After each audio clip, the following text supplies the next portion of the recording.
Assalamualaikum warahmatullahi wabarakatuh. Morning, ladies and gentlemen. Welcome to the first series of webinar held by the English Language Education Department of Universitas Negeri Yogyakarta. I'm Nur Hidayanto. It's my pleasure to be a moderator for this webinar on designing effective assessment in blended learning. First of all, may I briefly introduce you to our guest speaker from the University of New South Wales, Dennis Alonso. Dennis is a test and scale developer, program evaluator, curriculum designer, and applied statistician. He graduated with a PhD degree in education from the University of New South Wales, Sydney. He was a former Dean of Education of the University of Southeastern Philippines before joining UNSW. Ladies and gentlemen, please welcome Dennis. Thank you, Noor. And hello, everyone. Can you hear me? Yep. Yep, that's good. It's good to be with you today, and we're going to look at the topic about blended learning and assessment, how to design effective assessment activities in a blended learning environment. And I'd like everyone to be very close to their computer because we'll be doing lots of online activities live, and I'd like it to be really interactive in as much as that all of you have the opportunity to participate in the online activity. So I'm going to share my screen, my presentation, just to, give me a few sec. This is funny now with all this. All right, so we're going to look at designing effective assessment in blended learning. And for about 1 hour and a half today, I'm going to talk about the empirical support of assessment, principles of effective assessment practices, and blended learning, and how does blended learning fit in the learning and teaching activities. And prior to that, I'm going to introduce first the University of New South Wales as part of our standard operating procedure. Every time we speak, we have to introduce the university to make sure we enhance our international public profile. We are first in Australia in terms of research excellence and impact. And in the 2020 QS World Ranking, we are number 43. And we have this reputation to be the most employable graduates in the AFR Top 100 Future Leaders Award in 2020. So that's our reputation. We are punching our way up in terms of world ranking. And for specific features of UNSW, we are members of the Group of 8, a coalition of Australia's leading research intensive universities. And in the Shanghai Rankings Global of Academic Subject in 2038, we are the most comprehensive research intensive university. And in terms of academic reputation, we are 37th in the world in 2019 QS World Ranking. And in terms of employability, we are number 24th. And UNSW was awarded the maximum QS 5-star plus rating in 2019 for teaching, research, employability, facilities, and internationalization, inclusiveness, specialist subject, and innovation. And we are leading innovation, and our graduates are known to be the top earners in Australia. And as we say at UNSW, we never stand still. And I understand your move towards blended learning at the moment because of the current situation where we are, where face-to-face is a bit difficult to do. And so we transition into blended learning environment or purely online. But there is so much that we have to understand about blended learning and, the spice of teaching, and how much more if we put the layer of assessment in there, which is a bit daunting space because there's so much conceptualization and understanding about assessment. And we don't want people to, be doing assessment for the sake of doing assessment. But we wanted to implement effective assessment practices in a way that we are helping our students achieve the learning outcomes. So now I'd like everyone to go to the link that I'm going to put in the chat, and then we'll do some online activities. I'll demonstrate to you how we could actually do some online activities while doing online learning. So if you go pull there in the chat activities, click that one. And then I'm going to share my screen. And then we'll go here.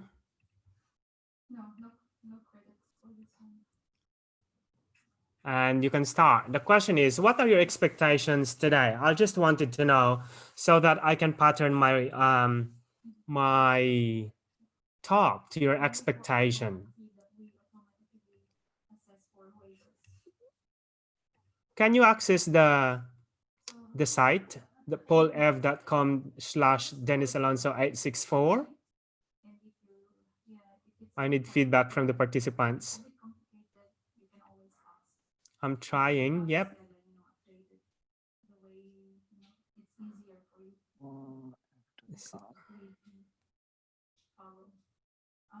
Yep. Just click that one. And then you can put your responses there actually. How to design exam. So we've got one entry here. How to design exam to prevent students from cheating. Right, that's a very good question there, or that's a very good expectation. So keep coming. So it gets through because someone has already put an answer there. What are your expectations, or what do you want to learn today? Just a phrase would do, or a sentence. How to design effective assessment in emergency remote teaching. Okay, we'll cover that. What else? So I'll give you a few seconds to do that before we continue so that I know what are your expectations and I could change some of my plan. How to design exam and assessments in the situation of pandemic. Right, differentiated assessment during COVID-19, some things regarding the topics about blended learning and assessment, how the exam invigilation process in an online environment, insights for dealing problems about assessment in blended learning, how to design effective assessment in the new normal. Yep. Speaking practice, sometimes I need to have a group discussion. How do I do that? I'll cover some of the resources later, some of the platform that you can use. What is the effective and efficient assessment? Applicable and reliable? Yep. Blended learning successful? Yep. How to assess students with interactive activities in blended learning? How to design effective assessment? Yep. So pretty much we're going to cover everything that you're expecting to have, like blended learning, assessment in an online environment, effective way, efficient, differentiated, give feedback. Yep, I love that.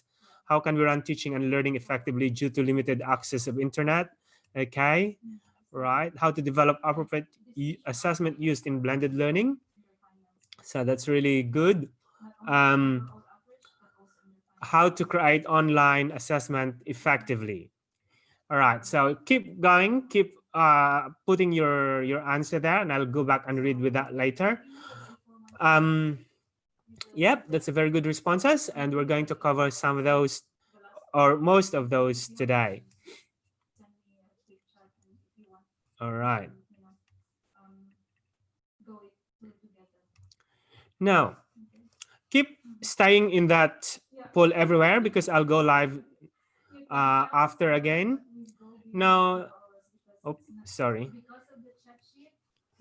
So just to get your prior knowledge and understanding assessment, when you hear the word assessment, what comes in your mind? All right. So we'll go back to that poll everywhere. And activate that. So when you hear the word assessment, what comes in your mind? A phrase or a keyword will do, or test.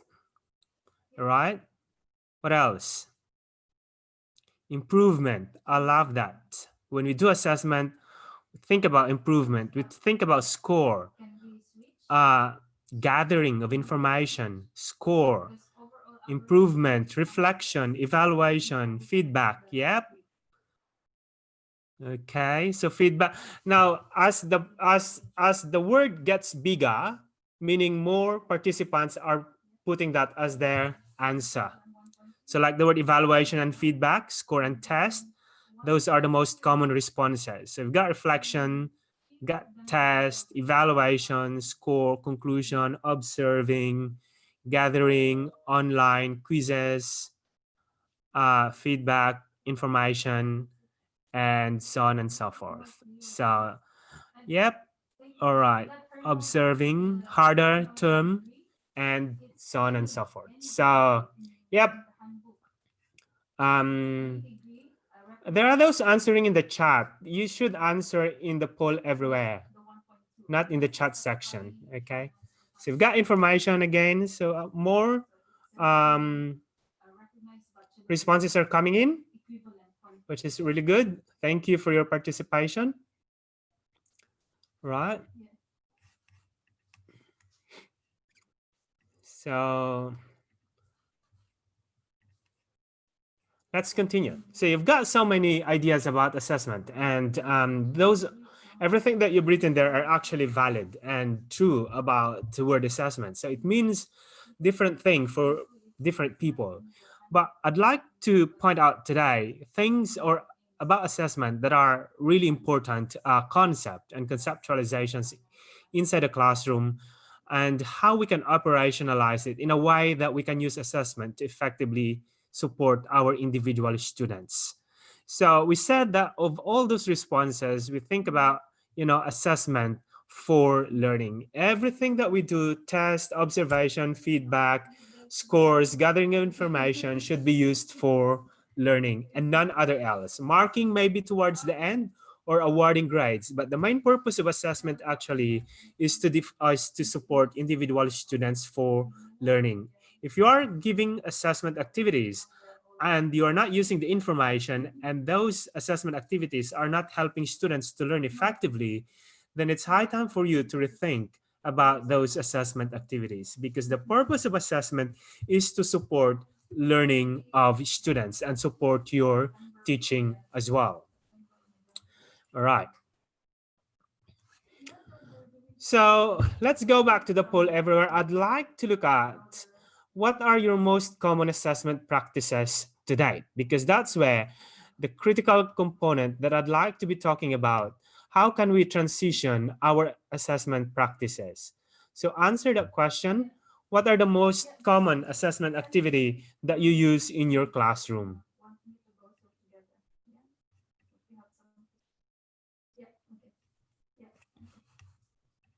So you've got quiz, project, performance, essay, assessment, presentation, portfolio, yep. Discussion, particularly that we're talking about the English language here, which I think most of you are English teacher or teachers. So we're going to consider different modes or modalities of assessment, that are effective in the space of language teaching or English. So you've got quizzes, project, portfolios, presentation, discussion, essay, test. Yep. All right. Project and performance. Well done. Now,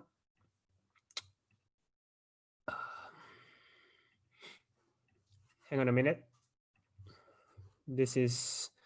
You need to be aware that when you're doing online lecture synchronous and live and you have audience participation, it's a bit fiddly to keep going back to your different slides and platform. All right. So we've seen there that the most common assessment activities that you do are quizzes, portfolio, discussion, observation, essay, performance, and those are really good assessment activities that you use inside the classroom. But come to think how each of those assessment activities that you do inside the classroom helps you achieve the learning outcomes and helps you inform your subsequent action in the classroom. So we're going to look at now the concept of assessment literacy quickly for the next 5 minutes before we go to some of the principles.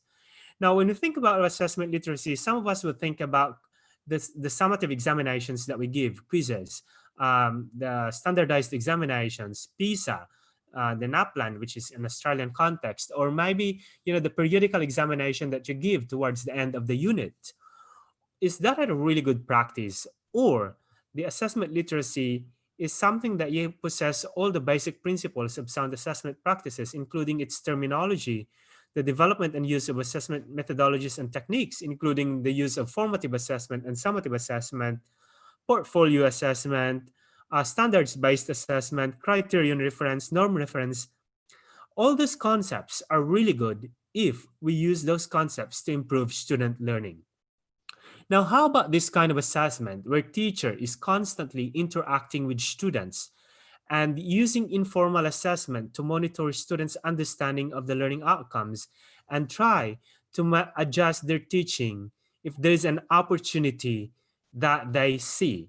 So this kind of assessment is actually ongoing and very informal in a way that teachers have clear learning outcomes, and then teachers work closely with students to achieve those learning outcomes. So there's some element of partnership between teachers and students in that sense. Or, because there's so much conceptualization about assessment for learning, assessment as learning, assessment of learning, summative assessment, formative assessment. You've got standardized criterion reference and many, many other concepts in assessment. And because of these competing definitions, most often than not, teachers in the field are actually confused or lost or perplexed or disoriented or bewildered or maybe overwhelmed because of so many concepts in assessment. And so we need to look at what are those effective assessment practices and try to situate our practice in that space in a way that our students would benefit from any assessment activity that we do. So today I'm going to look at only a few concepts in assessment that you can start working and designing your blended learning and the assessment component of your blended learning. I'm going to provide some framework for you to start thinking how you can plan your teaching, learning, and assessment. Now, when we look at the nexus between among learning, teaching, and assessment, we have to consider that the attainment of the learning outcome or learning outcomes is the most fundamental thing that we do inside the classroom. We design our lessons, we design our assessment, and we implement our lessons and assessment because we wanted our students to achieve the learning outcomes. And we make sure that the learning and teaching activities here support the achievement of the learning outcomes, and the assessment activities will support the achievement of the learning outcomes, and at the same time will tell us about students' performance and will support the learning and teaching activities. But with all these three components of teaching and learning, like, we need to think about also the contextual factors. Earlier on, there was the expectation there is how to design an assessment activity if there is a very intermittent internet connection or low internet connection for blended learning. And that's part of the contextual factors. Not only that, it calls also for the consideration of the IT or ICT literacy of our students. How many of our students have are actually good in terms of using ICT, and how many of them have actually access to it in terms of computer and tablets and phone, which we could say at the current age most of our students have, but still there are others who don't. So think about this framework of learning, teaching, and assessment, and put in your mind that our main objective is the achievement of the learning outcomes. And I said earlier, whatever you do inside a classroom, assessment activity should help your students to achieve the learning outcomes. And any learning and teaching activities that you do should help your students to achieve the learning outcomes. I will go back to this framework later to situate blended learning in this space and assessment in this space as well. Right. So what is an effective assessment then? Now, we've got two seminal papers here that we're going to look at that provide empirical evidence of effective assessment practices. The work of Black and William, which you can actually access in the internet later. And the work of Hattie in 2009 provided a range of evidence what matters really inside the classroom. So we're going to look at the study, the results of Hattie's work, and see if we are doing all these assessment activities in the normal context, not the new normal, but the normal context, the prior context that we have. So Hattie developed the barometers of influence, and he said, an assessment or any intervention or any activity that we do inside the classroom should have an effect size greater than 0.4. I don't have time to discuss further about the barometers of influence and how it's derived. But come to think that Hattie said, the zone of desired effects for any intervention that we do should be greater than 0.4. And he looked at more than 300 interventions inside the classroom and categorized them as disasters, average, and effective practices. Now look at disasters here. We're saying that the effect size should be greater than 0.4. Teacher education, it's only 0.12. Ability grouping, like segregating students, high-performing and low-performing students. The gender school, all male, all female school. Teacher subject matter knowledge, summer vacation, and retention. All of these do not help students learn effectively because they are below 0.4. Now, some of the things that are very, very close to effective practices include computer assessment instruction, assisted instruction, that's 0.37, very close to 0.4, and homework, 0.29. Now, homework is a big issue in assessment. Do we really give homework to our students? Or do our students really benefit in giving homework? Class size, 0.21. Charter school, those big schools and selective schools.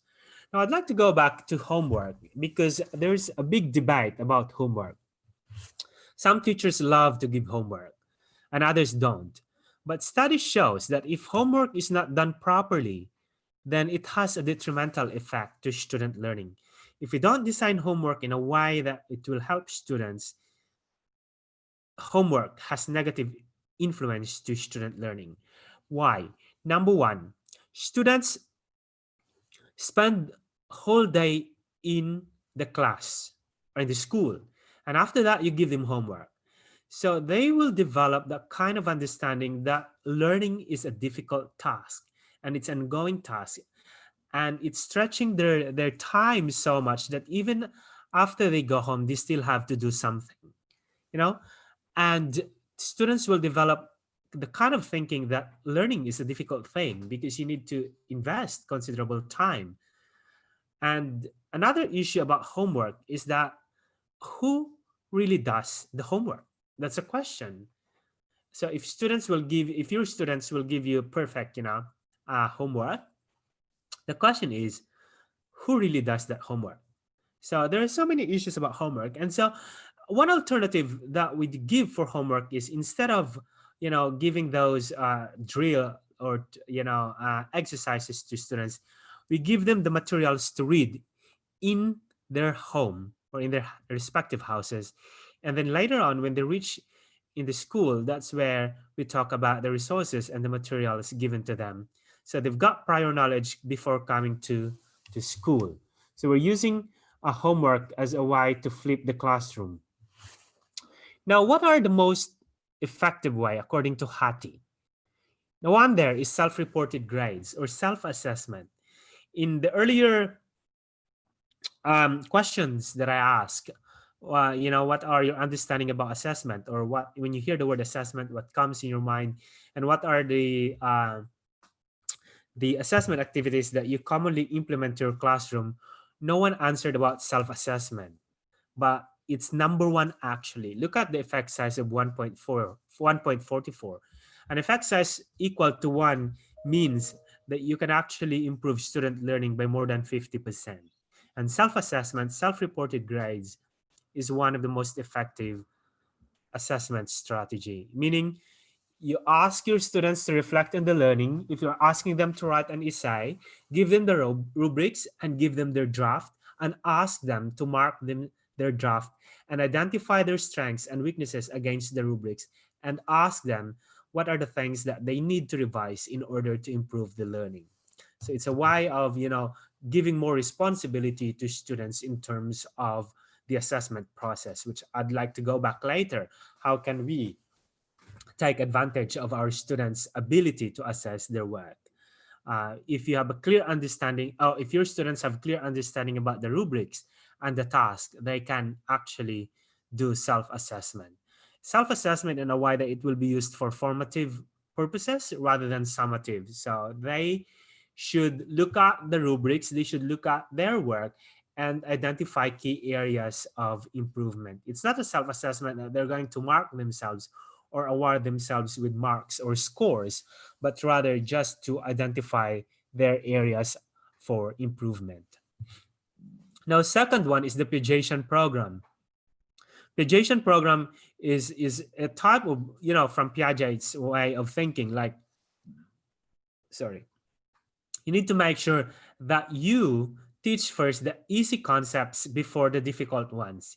Say, for example, if you want your students to write a persuasive text or argumentative text, then you cannot simply give that task to students and teach them how to write persuasive text or argumentative text. But they need to understand first what is an argumentative text, what are the elements of the argumentative text, what is the structure of the argumentative text, how to write clear arguments. And there's also some elements there in terms of spelling, grammar, syntax. So all those basic skills need to be taught prior to teaching them the most difficult concept. There's no point of teaching your students how to write argumentative text if they don't have enough vocabularies, if they're not good in grammar, if they are not good in terms of writing sentences with correct tenses and verbs. And there's no point of asking them to write, the structure of argumentative text, introduction, a body, and conclusion if they don't know how to write a paragraph. So think about Piaget program as a spiral curriculum where you start teaching the easy concepts, and those easy concepts are building up towards the attainment of the most difficult concept or the most difficult task. So that's a bit of a challenge for us, especially if you're working in a very rigid or congested curriculum where we have to follow the lesson plan and follow the unit of work that we have to teach this particular topic in this particular time without considering students' prior knowledge and their current level of ability. But we should be doing that in the space of Piaget program. And the third one is providing formative evaluation. I could talk on and on about Piaget program, but we have a very limited time. So providing formative evaluation instead of summative evaluation, you do formative evaluation, ongoing assessment of student work, and providing them information that they can use how to improve the learning. Now, another one here is number 8, teacher clarity. How clear are you in terms of your learning and teaching activities and your expectations, the learning outcomes? How do you make sure that your students understand the learning outcomes before proceeding to your teaching activities? Which I'm going to build on to that later, because teacher clarity is one of the most neglected aspects of effective learning and effective assessment inside a classroom. Now, number 10 is feedback, giving feedback. Feedback, not terrific, well done, very good, but rather feedback where this information about, students' strengths in relation to the task, students' weaknesses in relation to the task, and suggestions on how to further improve their work. That kind of feedback, particularly the suggestions on how to improve their work, is very helpful to improve students' learning. And there are other activities here, like teacher-student relationships, how confident students raise their hands to ask clarifications if they haven't understood the learning outcomes or haven't understood your teaching. And also in terms of prior knowledge, how often do you actually integrate prior knowledge or prior achievement, self-verbalization and self-questioning about asking students to reflect, and also professional development like engagement like this. Your involvement or your engagement would really make a big difference, and many others. So of all these, Hattie come to a conclusion that the effective use of assessment activities inside the classroom is the single most influential factor that could influence student learning and could help students learn effectively. And we're going to look at that in terms of how it's being defined by the assessment reform group.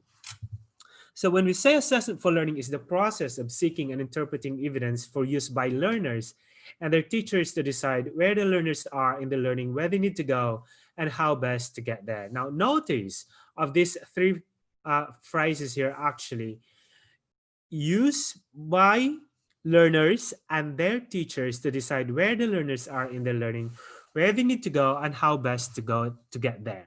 Now, it's not only teachers who will use the information, but the students themselves will use the information. And taking these three phrases and putting this into this framework, it will tell us what is our role as teachers. So where the learners are in terms of the current ability or prior learning, their motivation of the students, learning needs and learning styles. So it's very, very critical that we need to know our students. We need to know their background, where they need to go. Those are the learning outcomes, the knowledge and skills and the performance that we expect from them. And how best to get there. This is where we need to differentiate. This is where we need to identify approaches, strategies, methods of teaching, assessment strategies, resources, and support needed to help our students achieve the learning outcomes. It's like traveling. Say, for example, if you're from Yogyakarta and you wanted to go to Bali, you have to plan ahead how best to get there. Your transport, the money, expenses, and everything, time, and many others to reach to your destination. And we say that learning outcomes are the ultimate destination of our students in terms of the learning. Even how good your teaching strategy and approaches and methods and assessment, and you're using all these fancy assessment activities, online activities, but at the end, if your students won't be able to demonstrate the learning outcomes, won't be able to achieve the learning outcomes, then you haven't done your job yet. Okay. So the learning outcomes would measure how effective we are in terms of our teaching and how effective students are in terms of the learning. So it's a partnership actually between teachers and students in meeting the learning outcomes. Right. Now, I was talking about differentiation here because each of our student actually has different level of ability, different prior learning, and different motivational learning styles. Now, the question now is how could individual students best demonstrate the expected outcomes? If you have learning outcomes there or 3, 4 learning outcomes, think about how would you assist your low performing students, your average students, and your high performing students. And based on our research conducted, we interviewed students about their view in assessment. And these are the things that we've gathered from them. Some of them disliked it. They're unmotivated, difficult, challenging, easy. They're failings. Some said, well explained. And they said, well, it's just a repetition. Others said it's hard, vague. Some are really interested to engage. Some don't understand. Some understood it. And so we look at all of these and then try to map their view of students uh, against their ability level and against the difficulty of the items. And this is what we've got. Now, if we give, difficult task for low performing students, these are their views. They would say very difficult, I am lost, unclear instruction, unmotivated, disliked, too hard, never heard, that should be never heard, I don't understand, and completely new. But if you give difficult tasks to high performing students, they view that as a very challenging task and they want to learn more. And it gives them more opportunity to learn. It pushes them beyond what they can do. But if we give easy tasks to high performing students, they would say, that's too easy, very basic, nothing is new. It's just repetition, boring. I know it already, only for beginners. And if you give easy tasks to low performing students, they would feel supported and they think the assessment task is just right and they enjoy it. And I feel that I can succeed, which is very important. Now, these views of students are very, very critical because if there's one thing that students hate inside a classroom, it's the assessment activity. And they have emotional investment to every assessment that we ask them to do. And we need to manage their responses to it. All right. So from this, we identified that our students are operating actually in two or three different zones. So you've got the frustration zone for low performing students who are given the difficult task. Oh, sorry. Boredom zone for high performing students given the easy task. And we've got the optimum zones for low performing students and high performing students. And we thought that reflecting back on the zone of proximal development of Vygotsky, which I know you're very familiar with, teachers are very familiar with the concept of zone of proximal development, that we need to work within every student's zone of proximal development. That's where the optimum zone for assessment as well. And if we could identify our students, the low performing students and high performing students, and map them in the zone of optimum zone, then we could actually assist our individual students in a way that we provide modeled practice for low performing students, lots and lots of exemplars, lots of examples. But for those average students, we can just give guided practice, small guidance, and then they can just do the assessment activities. And for those high performing students, we can give them self-directed activities. They don't need much support, but rather we need give them the difficult task to further push them to the limit. And the analysis that we did with hundreds of thousands of data is that most often than not, the high performing students are not the ones that are actually achieving a lot, because the assessment that we give to the low performing students and average performing students are the same assessment activity that we give to the high performing students. And it's not helping them actually, because they would feel that it's too easy for them. So our practice calls for differentiation, that we need to develop high and difficult tasks for high performing students to further push them to their capacity or to their limit. And for average students, we have to have also a different set of assessment, and for low performing students as well, to individually guide our students. Now, we've said before that peer assessment, self-assessment, teacher clarity, formative assessment, and feedback are effective assessment, but according to Biggs, some of these could actually be negatively influencing student learning, even self-assessment and peer assessment, which we're going to look at the principles of effective assessment practices. Because if you use self-assessment contrary to the principles of effective assessment practices, then we are not doing a great job as teachers. So the first principle there is that assessment should be part of effective planning of teaching and learning, meaning to say that while you're doing your lesson plan, you are thinking also of the assessment activities, and those assessment activities should be integrated in your learning and teaching, right? And it should focus on how students learn. Sorry. It has a mind of its own. Instead of focusing on how effective we are as teachers, our assessment should focus on how students learn. I'm going to contrast later the so-called learning-focused assessment and learner-focused assessment. There's a big difference between the two. And assessment should be central to classroom practice, meaning to say that it will drive the learning and teaching processes in your classroom. And fourth and fifth, which are quite similar, should be sensitive and constructive, because any assessment has an emotional impact. And we don't want our students to be demotivated, but rather we want our students to be motivated in all that they do. And fifth takes account of the importance of learner motivation. Yep, about motivation. And we're going to look at these principles later, how to operationalize them. Sixth, it promotes commitment to learning goals or learning outcomes and a shared understanding of the criteria by which they are assessed.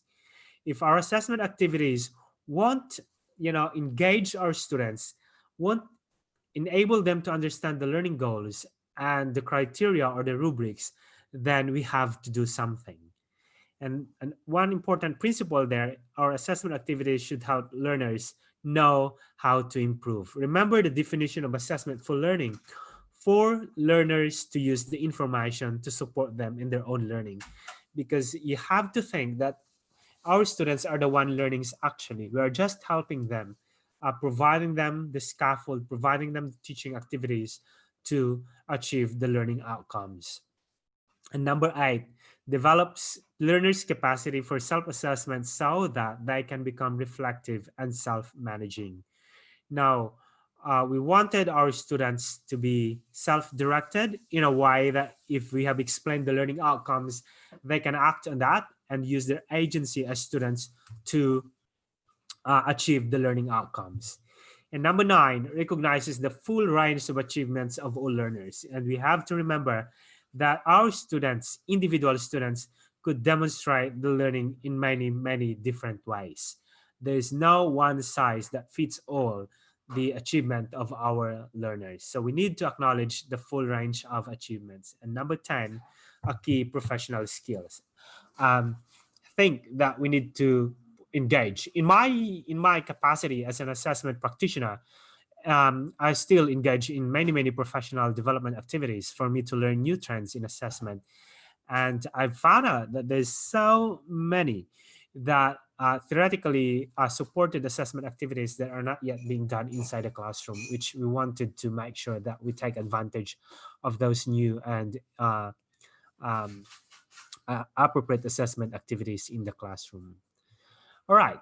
So just, this is a very common a figure. It says there, for a fair selection, everybody has to take the same exam. Please climb the tree, which is quite odd if you do that, if you think about that. But if we reflect back in our classroom, how do we operationalize this picture? How do we develop differentiated assessment to help our students improve and fully supported? All right. Now, going back to this framework earlier about the role of assessment, learning and teaching activities in the achievement of outcomes, and the contextual factors, how does blended learning then, support the effective assessment practices principles? So we're going to consider two issues. How will I design learning and teaching activities to meet the learning outcomes? That's a fundamental question that every teacher should ask while doing their lesson plan or while developing their lesson plan. How will I design learning and teaching activities to meet the learning outcomes? And second, how will I design assessment activities to help students meet the learning outcomes and measure student learning to provide evidence that they meet the learning outcomes? So there's the interplay between learning and teaching and assessment activities.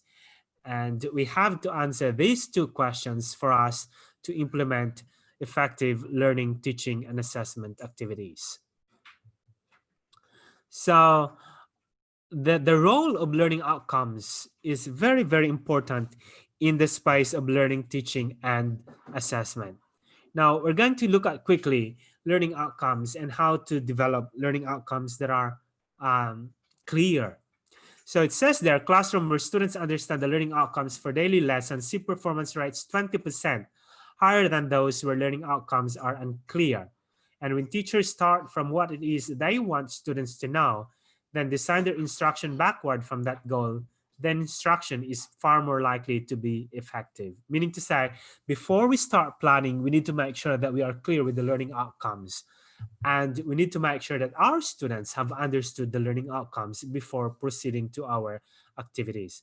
So here, sharing learning outcomes produces learning gains between 18% to 42%, which is a very big 41% increase in terms of looking at student improvement. All right. And we clearly see here the links between teaching, learning, and assessment, where your learning intention or learning outcomes will guide you develop your learning and teaching activities. Your feedback as well should be based on the achievement of the learning intention or learning outcomes. Your questioning, observation inside the classroom should be based on the learning outcomes. The assessment task activity should match the learning intention, and student self-assessment should be based on the learning intention, and the success criteria or the rubrics should be based on the learning intention or learning outcomes. So we say that learning outcomes or learning intentions are actually the thing that unites everything that we do inside the classroom. Because going back to the framework that I presented, at the end of the day, we wanted to make sure that our students have achieved the learning outcomes, and everything that we do should support them to achieve those learning outcomes. Now, in my capacity as teacher trainer here in Australia and in some areas in Asia, I always start training teachers to write clear learning outcomes. Sorry.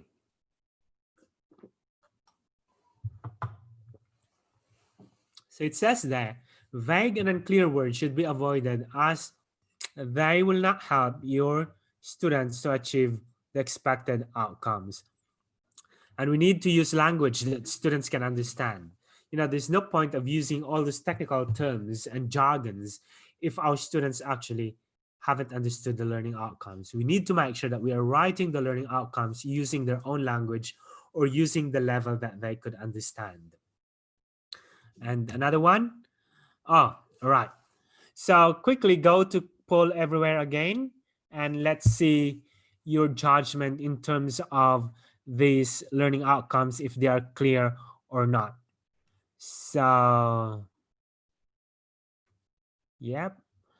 So if we have these learning outcomes, write a persuasive essay. Is that clear or unclear? If you're giving this to your year 10 or high school students, right? 50-50, 29, 71, 75, unclear, 20. Yeah, it changes as more responses coming in. Okay, well done. So you've got 15, 85. You should not be putting your answer to the chat section, but rather go to poll everywhere and write your answer there, because it won't be counted. So you've got 19% saying 2017, it's clear, and 83% or roughly 2080, unclear, 83. So it changes. All right. I'm not going to give the answer, but after some of the succeeding slides, you might be able to know the answer. You can figure out. Now, the second one. Oh. Identify the tenses of the verb.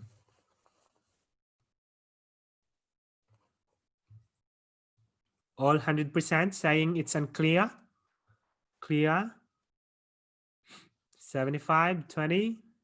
Very good. Thank you for your participation.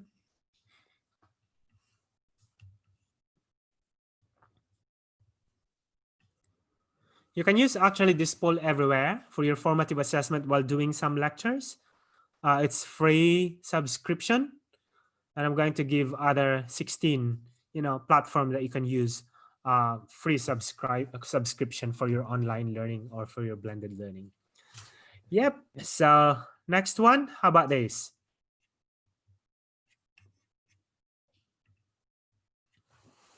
Write a 200-word persuasive text about a given topic with introduction, body, conclusion, and clear arguments and correct grammar. Everyone says it's clear? Yeah, I guess so. Yep. Because you've got all there, the expectation, which is about 100 words, the structure, you have to write introduction, body, and conclusion with clear arguments and correct grammar. Instead of just saying write a persuasive text, it's quite odd, but we could see that some of those in teachers' work as well. All right. So Yep, let's continue. Now, what are components of learning outcomes? Okay, what makes the last one very clear? Because it has action, condition, and expectation. Now, if there's one thing that you could get from today's or your takeaway from today's session, it would be this part. I'd like everyone, no matter what kind of modality you're going to use, be it face-to-face or blended learning or fully online, I'd like you to have very, very clear learning outcomes because it has an immense importance in the space of learning and teaching. Now, the action there is actually the specific actions required from students to demonstrate. They can things that we want them to know, do, and think. And the condition, um, these are the things that students needing to do to needing to use to demonstrate the action, the when, where, what, and how. And the expectation is what degree of performance we expect from them. Okay, let's look at one of these.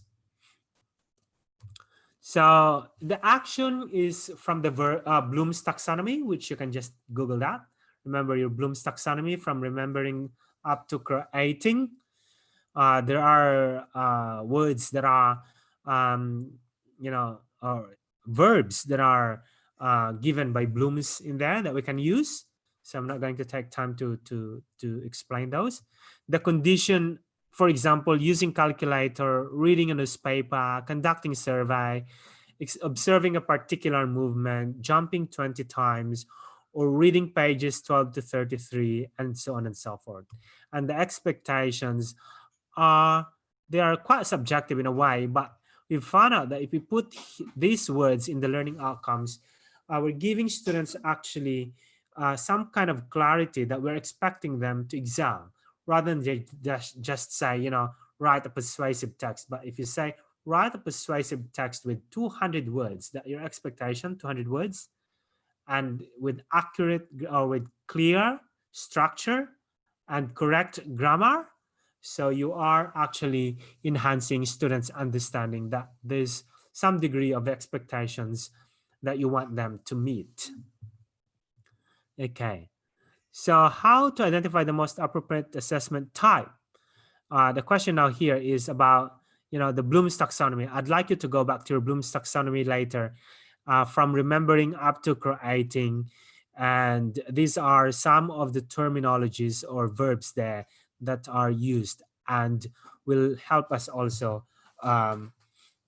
identify some assessment activities.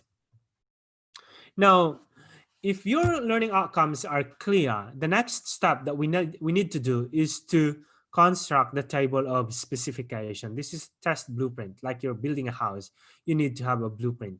It guides test developers and it enhances content validity of the test. Because more often than not, inexperienced teachers, more than 50% of their assessment activities are not helping students in terms of achieving the learning outcomes. And we don't want to waste our time developing assessment activities that are irrelevant. And we don't want to waste our students' time as well, taking assessment that are not relevant to the learning outcomes. So we look at table of specification as, the mapping between learning outcomes and the cognitive dimensions from Bloom's taxonomy. So we encourage teachers to write the learning outcomes and then try to look at if those learning outcomes call for remembering, understanding, or the higher order thinking skills, applying, analyzing, evaluating, and creating, and try to map and develop your plan. Say define if it's about idiomatic expression, if that's your lesson in the English language. So I would say that, items 1 and 2 or assessment 1 and 2 should be about defining the word idiomat, about the definition of the word idiom, students' understanding of the word idiom or idioms. Understanding, outlining the use of idioms might be assessments 3, 4, 5, and identifying all idioms from the given text. That should be given text. It should be from items 6 to 10, and interpreting the actual as well as realized meaning of idioms, assessment 11 to 14, and using idioms in a conversation 16 to 20. Now, this is just the plan. But how to identify the assessment activity? You need to have another layer, maybe for identifying, idioms. Maybe I could give multiple choice for that. Maybe I could give enumeration for outlining the use of idiomatic expression. And maybe I could give identification for, identifying idioms in the given text. And for interpreting the actual as well as realized meanings of idioms, I will give, short responses. And for using idioms in a conversation, I will ask my students to do some performance, because I could not give them multiple choice or enumeration for learning outcomes number 4. Now, this is just the plan without yet the layer of the blended learning, the modality. So, yep, just how to develop, identify the purpose, and so on and so forth. I'll give you the slides later so you can actually go back to some of the information here and review on your own. I'm not going to dwell to those self-explanatory stuff that I put here for your information. Now, I'd like to quickly stop here for a while and ask you of your understanding of what have you learned so far, just to give me some sort of information before proceeding to the layer of blended learning. So just keywords or phrases that you can put in there in the poll everywhere. Go back again to poll everywhere and answer the question, what have you learned so far? It's just a formative way of asking, students. Okay. So learning, self, thinks, outcome, consider importance of learning outcomes, assessment. Yep. Blended, we haven't gone through blended yet. We're still on our way situating blended learning and assessment. The importance of learning outcomes, assessment. Yep. Thanks, Mike. Assessing, and so on and so forth. All right. So I'll continue. Now, one of the most important thing that you have to ask now is, yep, am I sharing the right screen? What needs to go to the online assessment, and how do I design assessment in blended learning? So given those 10 principles of assessment, effective assessment practices, and we know that self-assessment, peer assessment, feedback, and observation, and many others are helping our students to learn effectively. The question now is, what needs to go to online assessment, and how will I design assessment in blended learning? Now, before we can answer that question, we need to look at first the definition of blended learning, because there's so many in the literature about blended learning. So even Oliver and Trigwell in 2005, they say that, it's ill-defined and inconsistently used in the literature, because others would say the composition should be between 30 to 79 online component. Others said, it should be 50-50. Others said, you need to look at the access, convenience, and cost effectiveness, which uses more of online components rather than face-to-face. So there's no agreement really on what matters in the online environment. So the most sensible definition that we have so far is the work of Stacy and Gerbig in 2009 and the work of Proctor in 2003, where these two definitions are based on the assumption that the achievement of learning outcomes is dependent on the quality of learning and teaching experiences. So providing, alternative learning and teaching experiences to your students rather than using it for some administrative purposes. So it's a effective combination of different modes of delivery, models of teaching, and styles of learning. And it says there, blended can be placed somewhere between fully online and fully face-to-face courses. Right. Give me 5 minutes for a break. I'm not feeling well, so yeah, I'll just need to use the toilet. Sorry. Okay. Okay, take your time, Dennis. Thank you. Sorry. That's Oh, okay.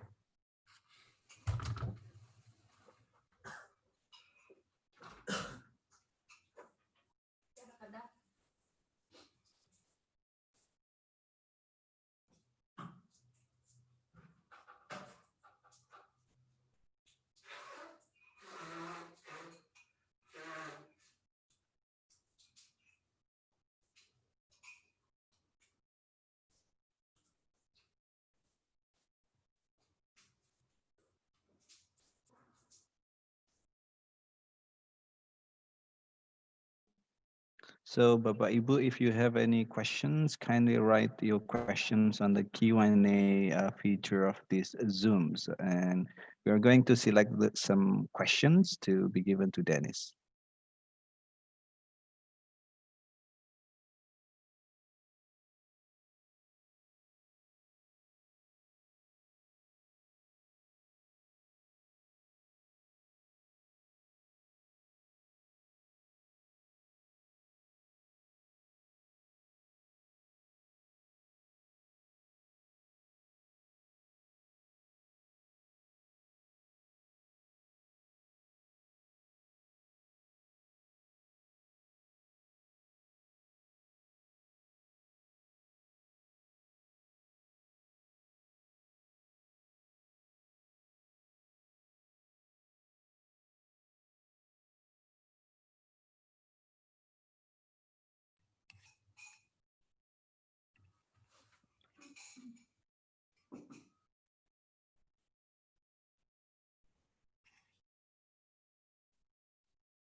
all right. I'm back. Sorry. Okay, all good. Okay.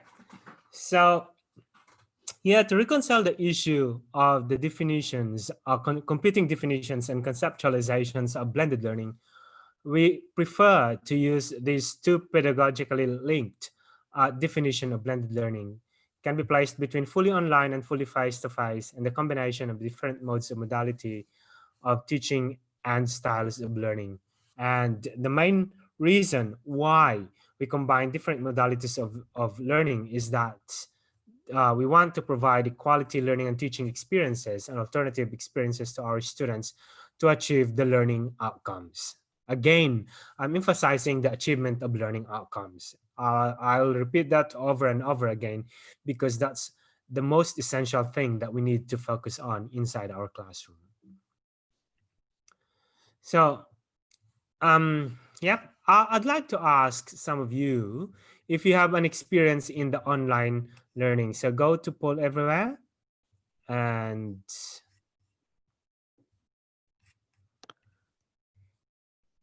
yep.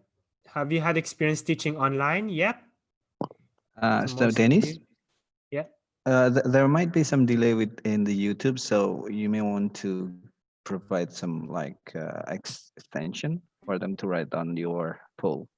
Okay. Right. Yep. Okay. So, so most of you have experience teaching online, which is really good. Um. Yep. An interactive online, like there's a live activity going on while you're teaching. Okay, that's really good.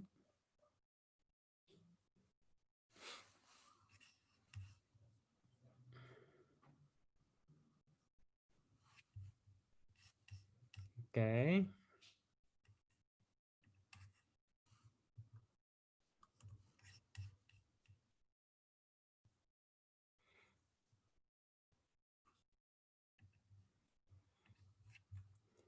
So, yep, good. A good percentage of you have or has online experience or in terms of teaching online, which is good. Okay. Now, let's continue. Oh, there's one more. Sorry. I should have not done that. The next question is, for those with experience, how comfortable you are in terms of teaching online?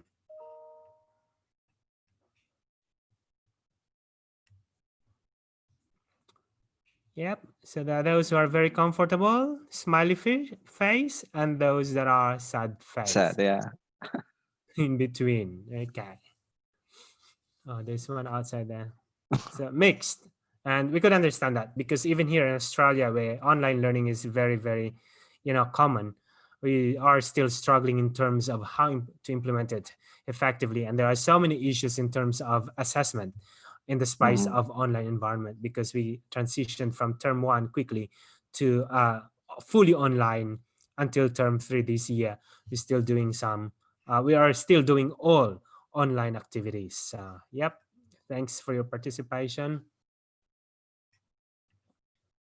All right, let's continue. Okay. Now, in terms of your online or blended learning, we use this framework to help our students achieve the learning outcomes. The RACE framework developed by Churchill, King, and Webster and Fox. And so we have to make sure that we develop our learning and teaching activities with the right resources, which I'm going to show you some tools later, web content, activities, inquiry, problem solving, project work, collaborative task, support, the forums, social networking, email, chat, and other synchronous tools, and including also support for students' IT literacy. We cannot expect that our students will be able to navigate, the online environment. So there must be support from them, and evaluation or the assessment. What kind of assessment we're going to use to support our students to achieve the learning outcomes? Again, I'm emphasizing the learning outcomes. And we developed with my colleagues here, Megan and Bob Fox, the rubrics for our practices, for the assessment of our practices in terms of blended learning.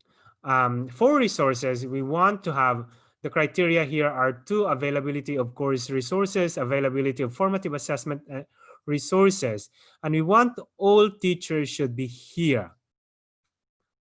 But the reality is most teachers are only in the standard A or B. Now look at here.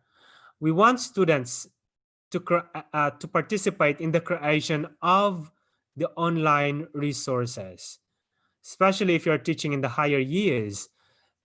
You might be surprised how creative your students are in terms of creating resources, and it's actually giving them the agency to find resources that will enable them to learn the learning outcomes effectively. So what we encourage for teachers is that for higher years, say high school, give the learning outcomes in your platform and then ask students to find resources for them to achieve the learning outcomes. In that way, you are developing their agency to act on their learning, and you are developing them to be self-directed learning. And we want also availability of formative assessment resources where they can practice, especially their conceptual understanding of the key terminologies. You don't need to do that inside a classroom. You don't need to do that and give them quizzes, but rather give them formative assessment to master those concepts and basic knowledge in relation to the topic that you are covering. And also activities, selection of activities for online and face-to-face delivery. So we need to properly select which goes to the online, which goes to face, and we wanted teachers, allowing students to design activities or personalize them to help achieve their goals. So we wanted students really to take control of their learning rather than us teachers controlling the entire learning and teaching processes. Another one, technology to meet students' diverse needs and preferences. So we provide them with many platforms to explore ideas, not only 1, 2, or 3, but depending on their preference. And online activities to support student learning. They create students um, online tools to further facilitate self-directed, interactive, and collaborative learning activities.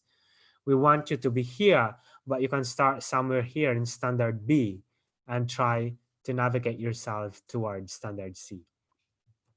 And in terms of support, support for students' digital literacy skills, um, well, it's really difficult to provide support to individual students, especially if you have so many students. And so I would say that that's an institutional issue rather than individual teachers supporting their students. It should come from the school or from the university. And you are teaching English and developing students' English proficiency requires a lot of interaction. So how would you facilitate interaction in the online environment and feedback as well to support learning? How would you provide individualized feedback to your students?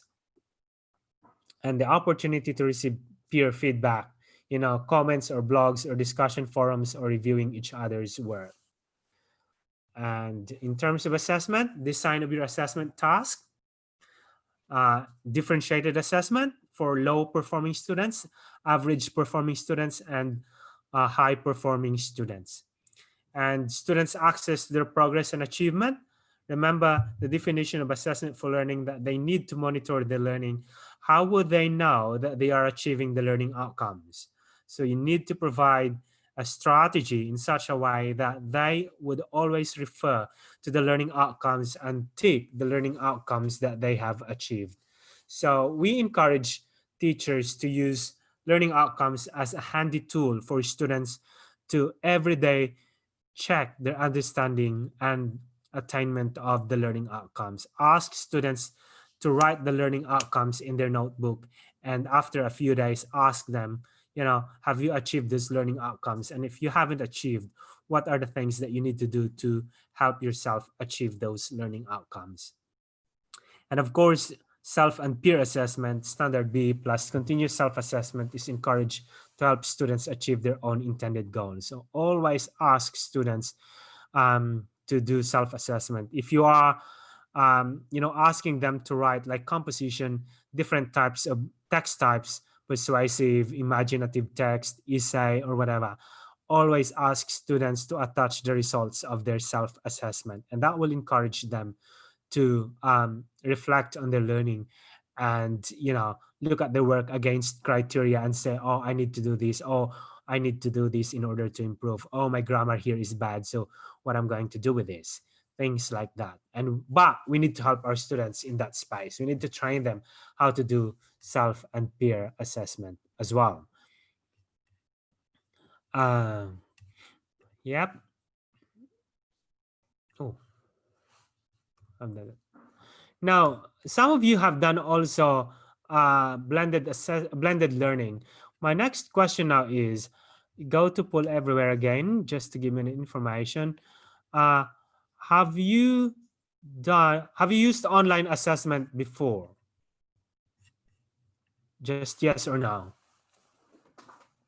Yes, well done. No, okay.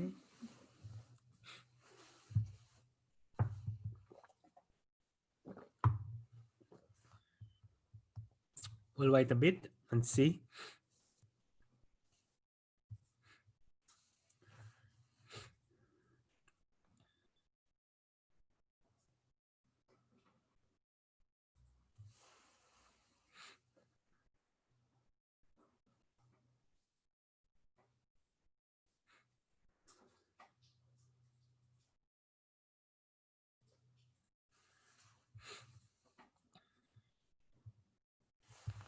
Okay, so you've done online assessment before. Well done. You're experienced teachers in terms of using that. Now, another layer, apart from designing effective online assessment, is ensuring access and equity in the context of blended learning, because we wanted to make sure that every individual students are supported or is supported in the blended learning. We need to consider students' experiences in using IT, their ownership, their readiness, technical skills, support, and motivation. And they should be looked after prior to engaging them in the blended learning. How about us, teachers, our ICT skills, our digital fluency, how good we are in terms of using our computer and in terms of using the different platforms. I'm going to show to you some examples later of available platforms that you can use to design your assessment, and so on and so forth.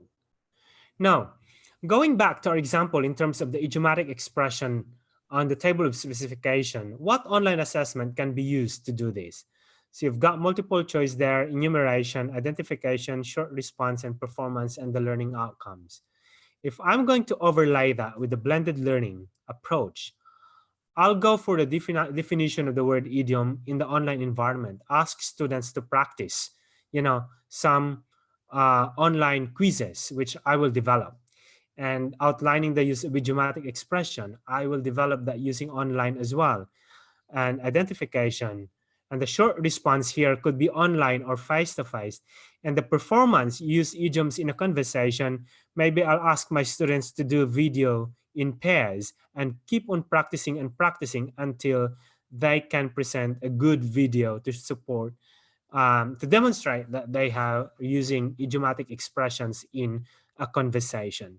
So why I'm showing this again, because I'd like you to understand that planning is an essential part of using blended and or assessment in the blended learning environment. And I will not spend so much of my time using my face-to-face interaction with my students if I can do most of the assessment or the formative assessment in an online environment. So how does assessment fit in blended learning?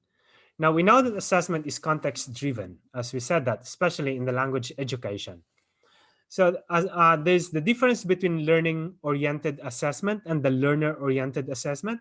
Learning-oriented requires teachers to examine the complexities of language learning processes and critically reflecting how assessment could be used to enhance such process to bring significant impact on student learning.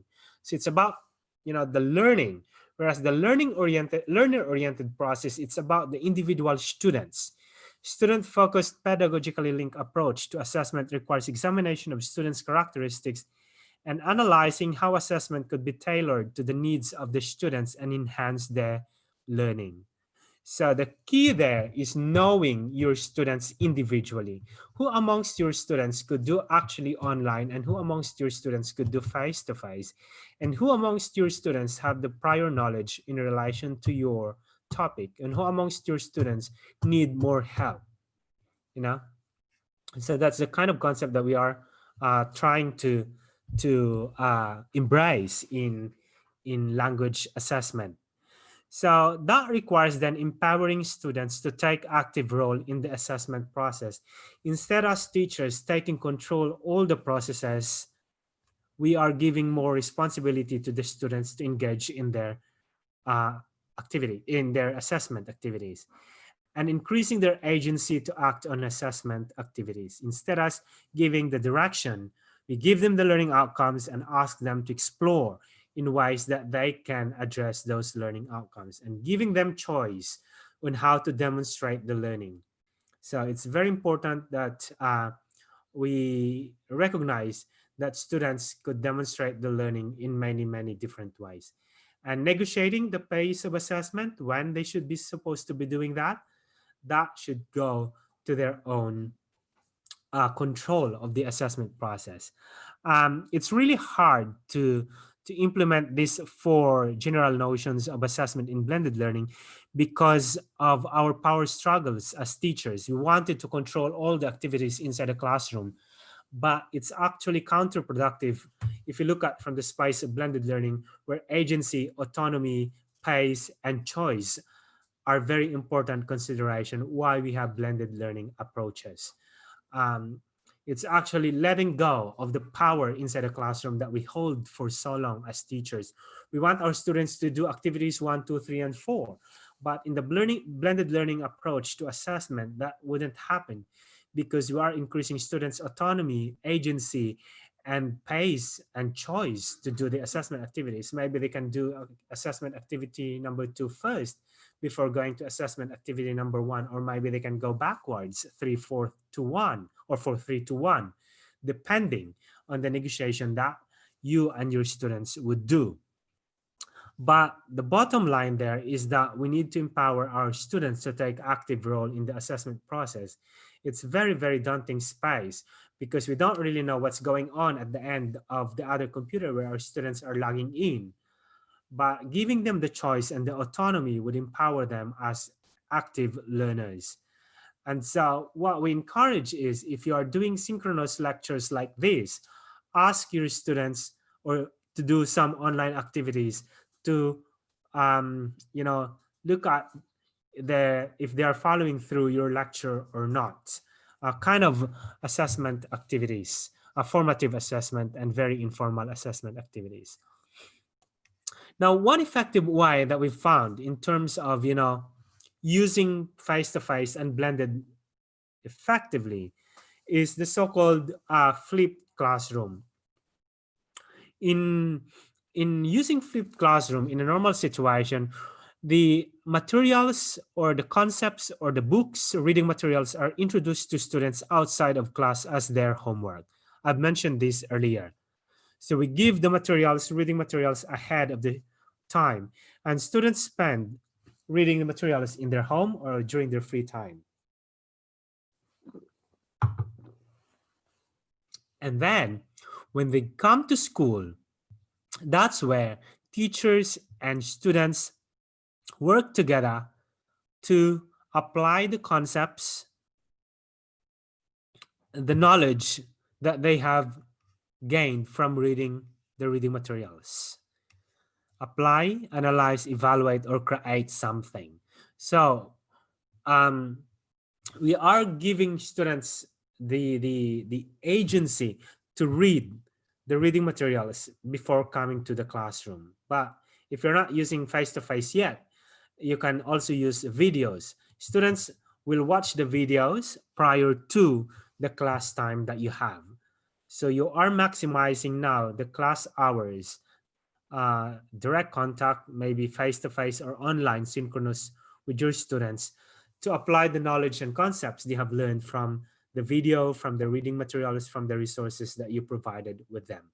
So it's not actually like using the resources or the concepts and the videos during the class hours. Now, how does assessment fit on that then? So this is how we model it. Because students will read the materials outside the class hours, we provide online assessment or formative tests to develop their understanding of the concepts, knowledge, and theories. So that goes outside the classroom as well, maybe face-to-face or just like the synchronous lecture that you will have with your students. So the online assessment or formative test comes outside your contact hours with your students.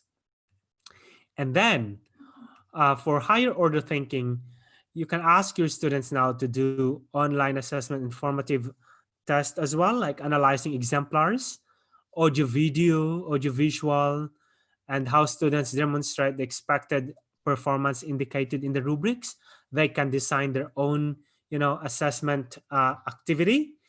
And then your role as teachers now will just to validate students' learning in face-to-face. Given their output, that's where you sit down with your students and ask them how have they demonstrated through the videos or audio, and ask probing questions to validate their own performance, because maybe they're not the ones doing the online activities. But if you do interviews, you do dialogic feedback, dialogic interaction with your students, you can establish actually that they're the ones who actually did the online activities or the performance or anything that they video themselves or audio recorded. So it's just trying to be creative in the space where you don't have full control anymore. because in the classroom, it's easy for you to look at your students if they are the ones doing it. But in the online environment, it's quite different because you've got that absence behind them. You're not, behind them looking at if they are performing it or not. So yeah, so it's a way of like,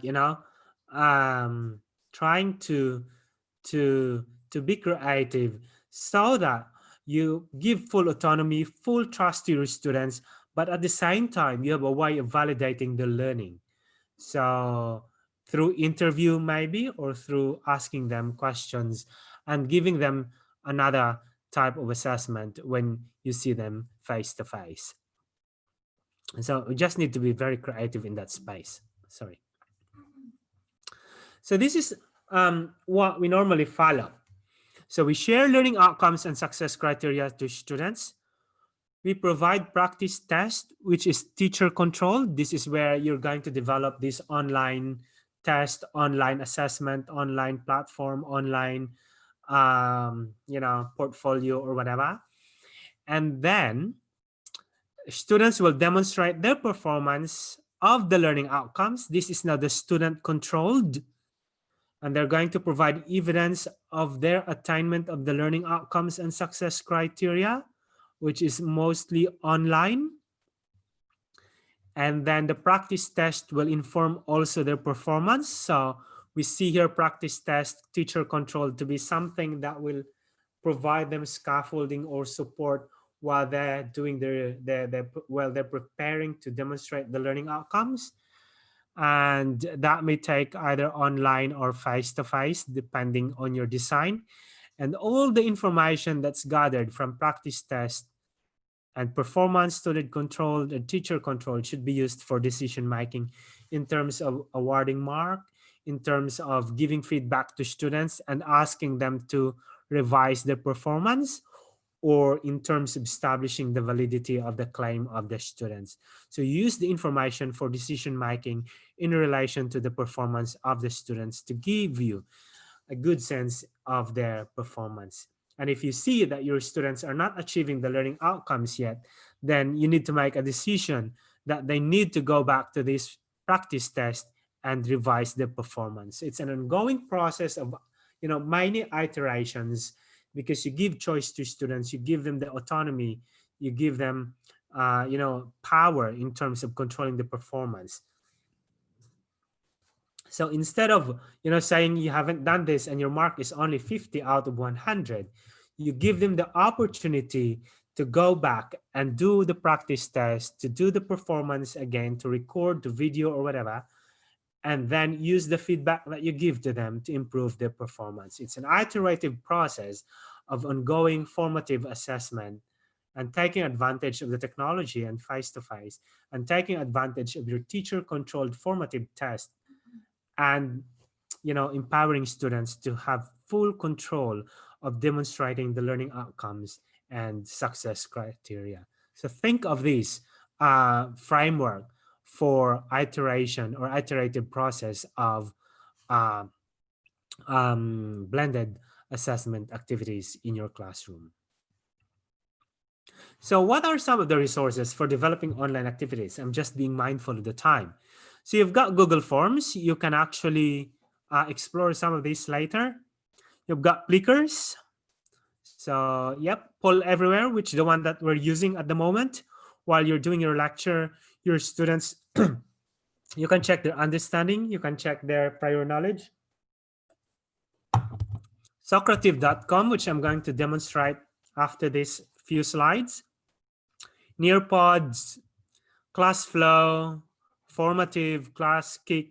Padlet is a very good one, especially if you ask your students to draw something or to take a photo and then write a description of the photo. You can use Padlet. That's a free website. So now you can share their text, images, videos, and files. And if you ask your students to improve their oral proficiency and conduct interview with their parents using English language, they can videotape themselves and upload that in there. And then you can provide feedback, and you can provide, it gives you an information if they are developing their oral proficiency. And in terms of the image as well, interpretation, Padlet is a really good online resource, and Padlet is not a difficult one to create. Just like you know, Poll Everywhere and Socrative.com, which I'm going to show.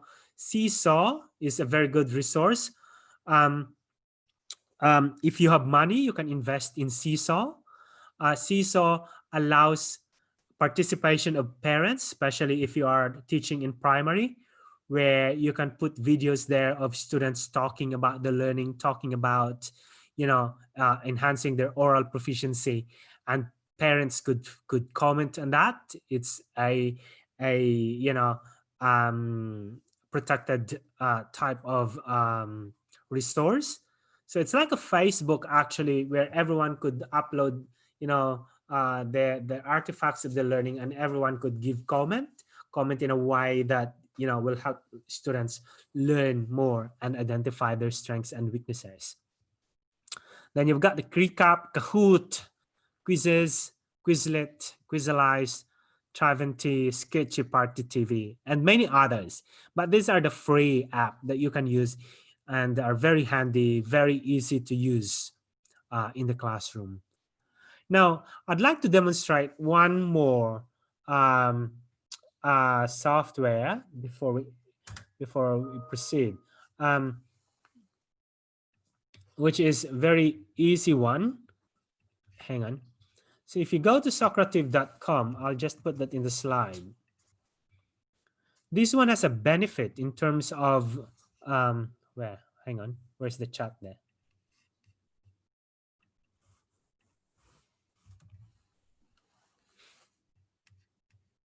So you've got their Socrative.com, then go to student login, then put the code D2QYDFSTS, and I'll open my Socrative here.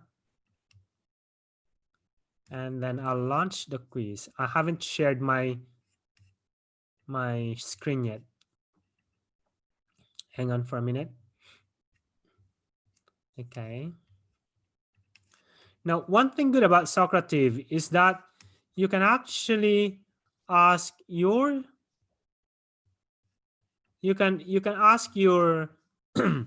your participants to write their name. So if we go there, I'm sure you're seeing it now. You can write here teacher paste, and you can ask your students to write their names, so you would know who are actually participating. And you can put the final score if you want. Then you can start. And let's take some of these quizzes here. I'm not expecting you to get the correct answer here, but I'll show you a good way. Even if you are doing it online, it will provide you individual feedback to your students.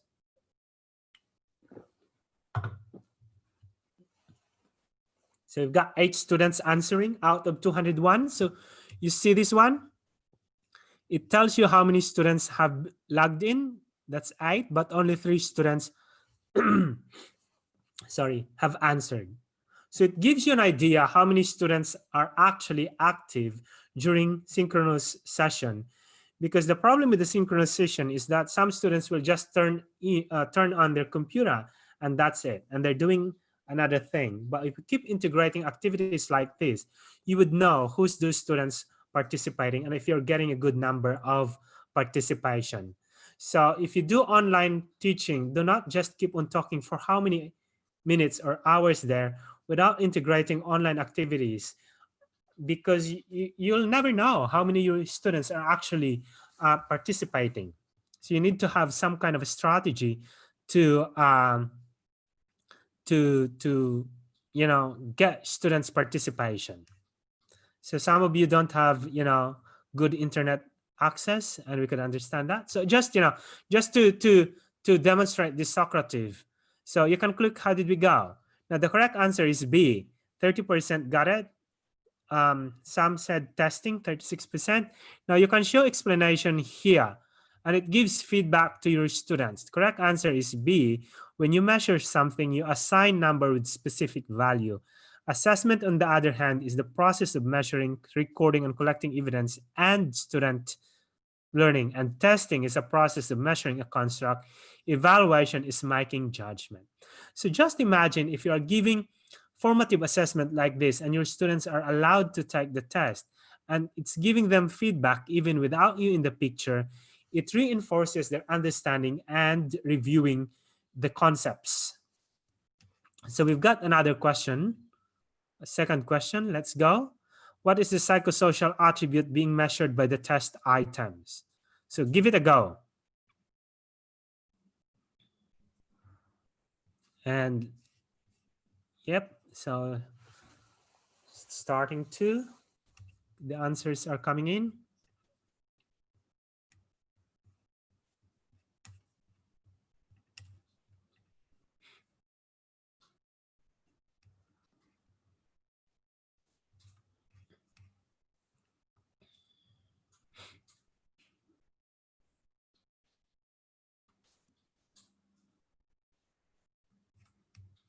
Okay.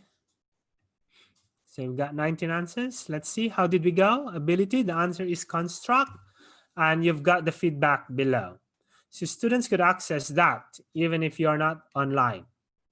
And it reinforces. So this is one thing that I'd love about Socrative, because it gives you an opportunity to give feedback for once the students have answered it. Okay.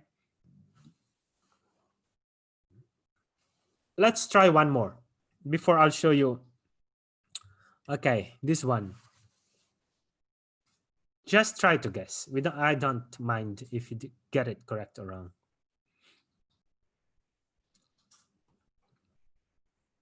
Oh, no one's answering now. 1, 2, 3, 2, 3, 5. Yep.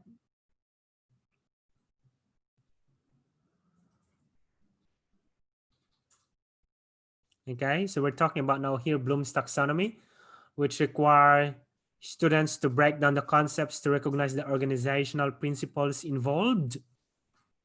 Okay, what's the answer?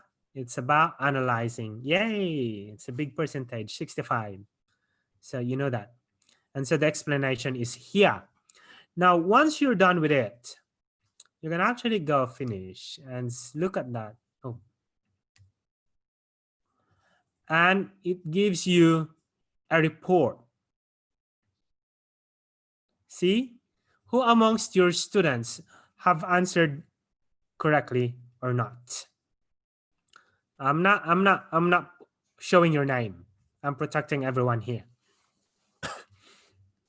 You can show the answers and you can see which students, and you can see also which students did not answer the white ones. Okay. So it's a very good, it's a handy way of doing live test or formative assessment and use the information who amongst your students are actually who have understood the topic or not.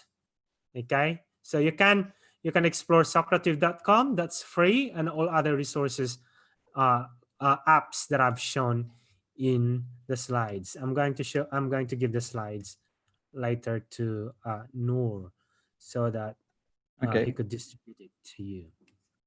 Okay. Right, thank you. So some online assessment. Now here's the catch here. For if you are teaching grammar, spelling, punctuations, you don't need to recreate or reinvent the wheels. There are so many resources available online to develop students' grammar, punctuations, and vocabulary. Use some of these. I just look at some of these this morning. And so if you click it there, and then I'll show my screen. Not the one.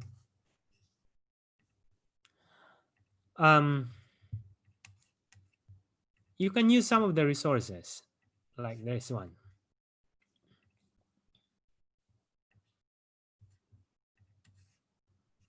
Am I showing it? Yep. So you've got here some resources like this, and it will provide feedback to students why they've got the correct answer or wrong answer. So your task is to look at some of these resources and embed in your teaching.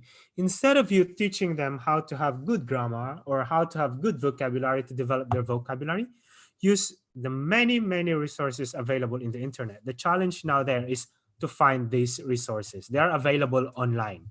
So spend your time digging out those links. Your life will be easier.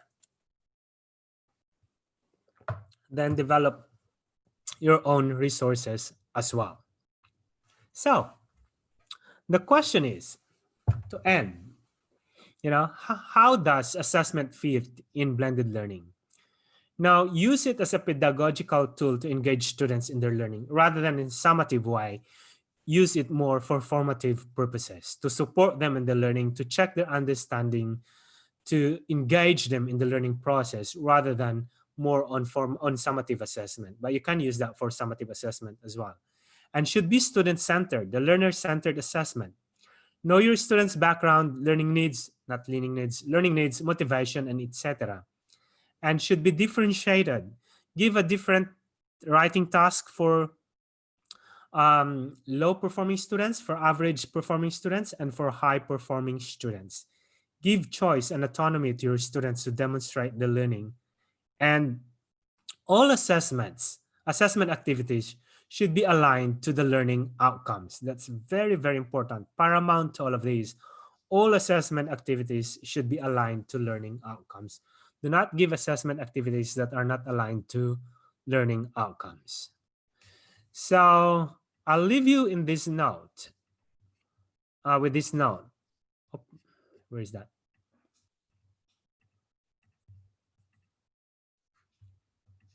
Answer this. Are you ready to implement assessment activities in blended learning? Yep. Good. Yep. Right. Okay. So we've got a few responses coming in. Well done. Okay. So yeah. My final thought would be start small. Do not try to overwhelm yourself and do everything that you wanted to do. If you are confident with using Poll Everywhere, using Socrative.com, or using the online resources embedded to your teaching, ask students to do all those, available online tests. Get used to that first before going to the next assessment strategy. It's better to master one online assessment before going to the next online assessment, then so on and so forth. Do not try to do as many as you want it because it will overwhelm you really. And the tendency, if you get overwhelmed, you start to disengage with all these learning, this blended learning assessment and stuff.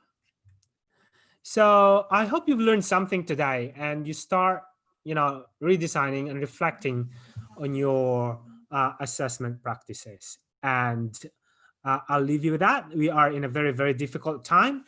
And we just wrote with our creativity in designing assessment that fits in the blended learning space. Even here in Australia, where we've got really good internet connection, almost all students have their own, laptop, tablet, cellular phone, but still we are struggling to design effective blended learning and how much more about assessment. So there's so many issues that we haven't resolved yet, but we are just embarking on our creativity to deliver, blended learning with effective assessment in there, but trying to be minimalistic at the same time. Our only focus is to achieve the learning outcomes. It's not about developing very fancy blended learning kind of, learning and teaching resources and assessment, which is really, really good if you can do that. But it takes a lot of investment of time and resources and your ability.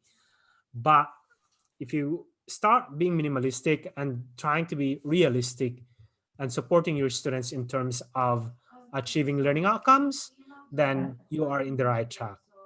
All right. So I'll stop there and I'll give back the the floor to the moderator. Thank you very Okay, much. thank you, Dennis, for the interesting presentation.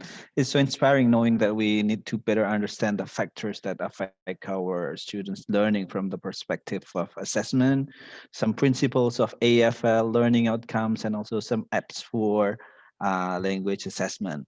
Now, for the question and answer session, we have got some questions on the list. Do you want me to read them for you, or do you want to select them yourself? Okay. I'll read it. Yep. You Okay. can read Yep. it because I don't know the order. Sorry. All right. So hold on. Let me check it. The first one. Okay. All right. So assessing the first one is from Uniar. Assessing EYL is a kind of problematic now, as not all pupils have access to internet or gadgets, especially those in villages. Any suggestions? Okay. That's where you need to be creative. All right. So if your students don't have internet access, then you have to do some kind of modular, right? Modular in a sense that it should be, I don't know what's your situation at the moment. With my consultancy with the Philippines, what they do is deliver the module to the students, but the assessment activities are highly scaffolded. If you do that, and recognizing that you are not there to support your students, you have to develop an assessment activity that has very clear instructions. Step 1, do this. Step 2, do this. Step 3, do this. Step 4, do this. Step 5, do this. So it's a step-by-step process, and it's clearly articulated what to do. So, yep, the scaffolding should be embedded in the design of the assessment activity if the students don't have access to online resources or to you directly online. Yeah. Okay, thank you.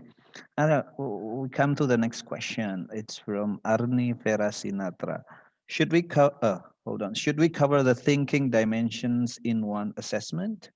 I don't really get that point actually. The thinking dimension, like, remembering, knowing, and the higher order thinking skills. Okay.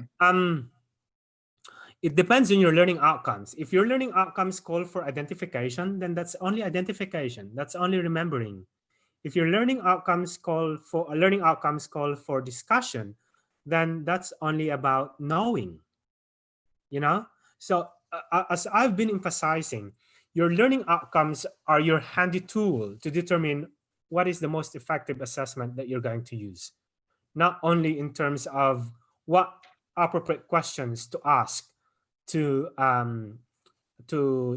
make sure that you have information about how your students are achieving the learning outcomes. So go back to your learning outcomes. If your learning outcomes is about application, then the question should be about application. Yep. Okay, thank you, Dennis.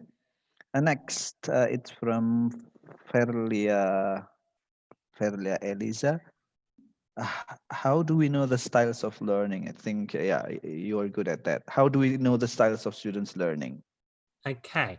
There's so many available questionnaire available in the internet that you can actually use to uh, identify the learning styles of your students.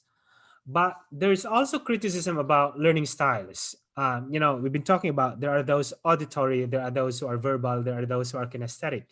But study shows that the conceptualization of Gardner is actually a bit flawed. So people now don't see it as a big thing.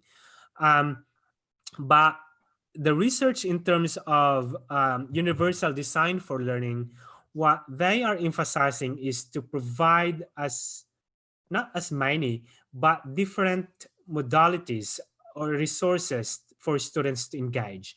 Not only about audio recording, not only about video, but reading materials to read as well. So you need to tap all the learning styles of the students.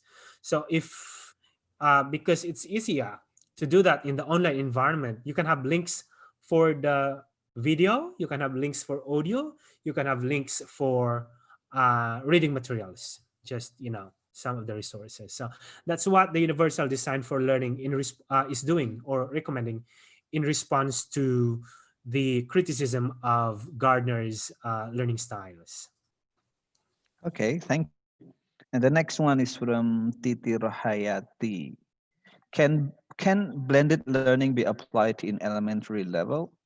Of course, you might be shocked how good primary school students are in terms of blended learning. Sorry. If your students have gadgets, the best app for primary school students is the Seesaw and the Padlet. It's very handy. They can take photo and they can upload straight away, and they can make comments. And that's where you can say, if your task is about describing something that you have seen today, describing a plant, ask them to take photo of the plant and ask them to describe. In that way, you are developing their, writing skills in terms of description. Year 2, year 1 students and kindergarten students could actually do that. Or if you are developing their oral proficiency in terms of English language, you can ask them to take photo of the plant and then ask them to describe it using language, English language, rather than writing. So yeah, Okay. that can be done. And Okay. primary year students, the elementary students, really love to do that. They don't have Yeah, any yeah, limit yeah. at all. Okay, perfect. Thank you. Now, we come to the next question. It's from a big fan of you, Laili Amin Fajar. She attended your session when you were in Jogja. So I'm very interested in differentiation in assessment. Can it be implemented for the three types of assessment, AFL, ASL, and what's the next one? Assessment of learning. Frankly speaking, I have problem in differentiating the two concepts as learning and for learning. Thank you. Okay, now that's terminology wise, because there's so many competing definitions in assessment, right? Aside from summative, formative, sorry, we've got assessment of, assessment as, and assessment for learning. An assessment of learning is always taken in the context of summative. An assessment as learning is using assessment to support as a learning activity. And assessment for learning, as they say, is like a formative assessment, but that's the old conceptualization of assessment. We want that every assessment activity should be for learning, all right? So banking on that statement that any assessment should be for learning, therefore, assessment for learning is the umbrella concept for all other assessments that we have. So assessment of learning fits into that, assessment as learning fits into that, summative assessment fits into that, and formative assessment fits into that. And then all these assessments should be used to support students in their learning, and that makes assessment for learning. Now, your question in terms of if we can have differentiation for each of this type of assessment, yes.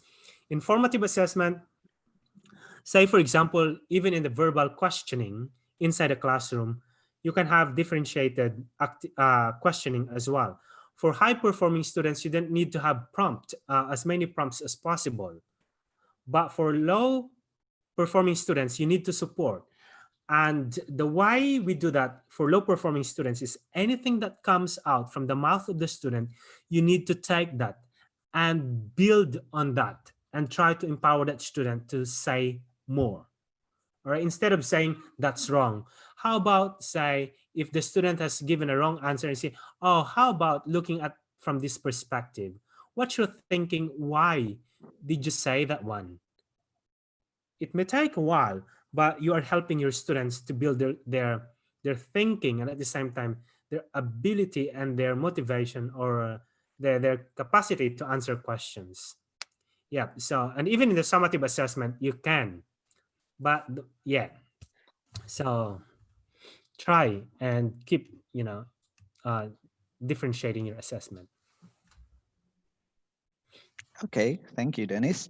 The next one is from Suyanti Ningsi MED. How do we possibly assess students' learning outcomes that accommodate their different learning styles? Okay, Now, say for example, in the English language, if your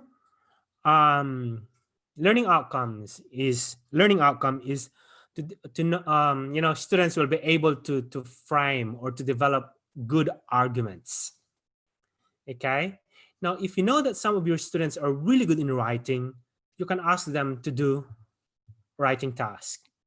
If some of your students are good in talking, then you can ask them to engage in a debate with their classmates, because in debate you are asking students to form their arguments and to put forward their position. And for those students who are good in terms of other skills, you can develop other assessment activities for them, because your learning outcome is for students to develop good argument. So you can differentiate in that way. Oral or written, it's okay, because you're not part of your learning outcome is not actually about writing or oral. But if your learning outcome is about to develop their writing skills in terms of argumentative essay, then definitely the differentiation there would comes in terms of support and scaffolding that you provide to your students. Okay, Dennis. Thank you. All right, I think You. it should be the last question, because actually we have quite a long list of questions, but because of the time limit, I think this will be the last question. In your opinion, from Bayu Hindiarto, in your opinion, should blended learning last forever or temporarily only with regards to the pandemic? That's a very interesting question. I wish we could go back now to the normal but um, my position would be blended learning is very effective if we take advantage of it and if we know how to use it properly. Like, you can do lots of formative assessment in the blended environment, in the online environment. So uh, if even we go back to the face-to-face, because I'm a fan of blended learning, I'm going to ask my students to engage in, blended assessment, formative assessment in the blended environment. I'm going to send link to them to try this, and your answers here will develop your understanding for this particular concept. I'll still need to do that because I know students would benefit from it. So yeah, I think technology-wise, it's being unprecedented. And look at our students in terms of their social media. They really love to engage in a discussion on Facebook, on Instagram, and many others, in Viber, because we are social animals. We love to interact with each other. And that's learning, the social cultural theory of learning. We interact with each other, we co-create knowledge through that interaction. And if we won't take advantage of the functionality of technology, particularly the platform by which Facebook is giving us in schools and universities, then one day, we will be taken over by technology. And our learning and teaching is down here, whereas technology use is up here. And our students are trying to oscillate between these two spies, where in their social life, they're using social media in a very, very efficient way. But in their learning, they are going back to the more traditional one. I think learning and teaching and assessment platforms are very dynamic, and it should evolve through the evolution of technology as well. There's an interesting topic, why students love to engage in social media on Facebook. And that's the reason why, because we are social animals, we love interaction, and we learn so much through interaction. Yeah, and that's the social cultural theory of learning by Vygotsky, that with our interaction with our peers, interaction with our teachers, we co-create knowledge together. And this interaction can be best facilitated with the use of technology, our creativity. Yeah. Okay, thank you so much, Dennis. So, Well, well, thank I'm you afraid for having me. we are so happy to have you here, Dennis. I think because it's already 11 o'clock, I think we come to the end of the session. Do you want to make a conclusion of this talk, Dennis? Yep. So firstly, I'd like to thank you, Nor, my good friend, for the connections that we've made through No times when we're doing worries. our PhD until now. And thank you No also to the worries. University of Yogyakarta. I was there last year, and Yep. yep, so we're still connected, and we love technology. Look at that, we're connected despite of whatever happened. So yeah, let's continue using technology. And third, there's so much information that I've talked about assessment. Just take one as your takeaway today and start using that. Maybe you can start with the learning outcomes, how clear you are with your learning outcomes, then use any of those platforms, and then just explore. If it's all right to make mistakes, learn from your mistakes. In the first instance that I use all these technologies live and using interaction with my participants, the technology just went off, and that's fine, because you can't really predict what's going to happen. But keep trying, keep trying, keep trying, and one day you'll find yourself that you have developed a really high level of competence in terms of using blended learning and assessment in that space.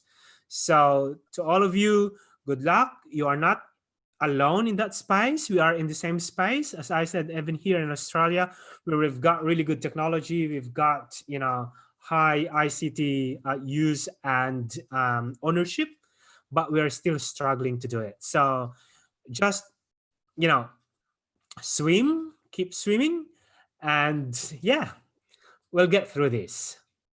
All right. Thank you, Dennis. Great. Thank you so very much for your talk. So, ladies and gentlemen, may I thank you very much for your active participation in this first series of webinar.